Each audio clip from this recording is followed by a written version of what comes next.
So you see like a metaphor for what we're living in these days? Yeah. There you go. Touché. Tô aqui com Cillian Murphy e Djimon Hounsou de Um Lugar Silencioso Parte 2. Guys, I love the first movie. It's so tense and so scary. Did you guys remember what did you felt when you watched it for the first time? Yes, I went to see the movie with my kids. I thought it was a beautiful, very emotional experience, as a father, as a parent, and also very suspenseful, of course. What about you, Djimon?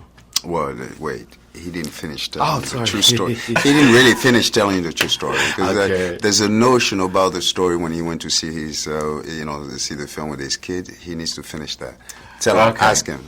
Okay, tell me the story. So I went to the, I went to see the movie with my kids, and I loved the movie so much. I wrote an email to John Krasinski to say how much I loved the movie, but I didn't send the email. Oh, and you got cast.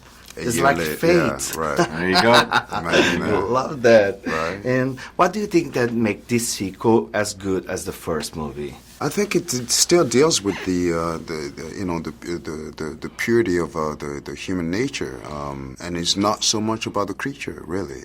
It would seem like this is a horror film that's all driven by the idea of a creature.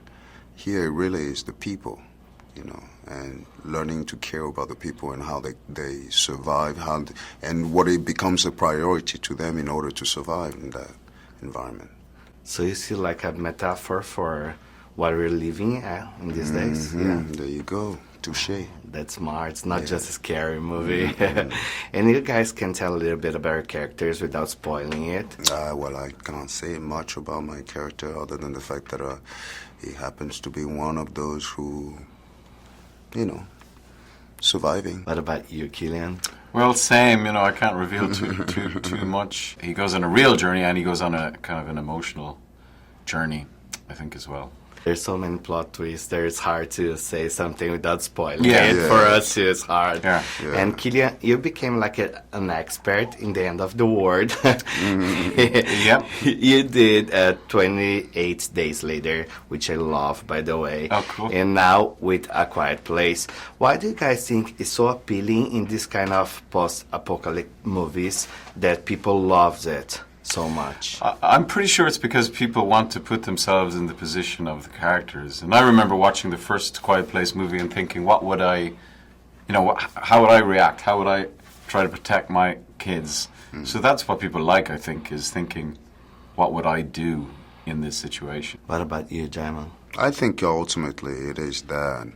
How would one survive within that environment? And I think we transpose ourselves, the audience transpose themselves into that, that setting, and the idea of not to make any sound, whereby it's the very essence of existing. It's almost like a conflicting. It's almost like we're telling you, cutting your oxygen off, as you come to life. Yeah. How would you survive? I have some hard time to be quiet. I'm really loud. There you go. Did you guys think you would survive in that situation, like in real life, to be quiet all the time? Well, I like the idea, thinking that I could possibly find ways to survive in such an environment, but then again... I like talking to myself a lot, so I think that would be a problem. Clearly, it would be a serious problem. Yeah. It probably already is mentally. And since we talked 28 days later, would you be up to return for like 28 months later? Well, listen, I mean, I would never say never. I loved making that movie. It was a long time ago.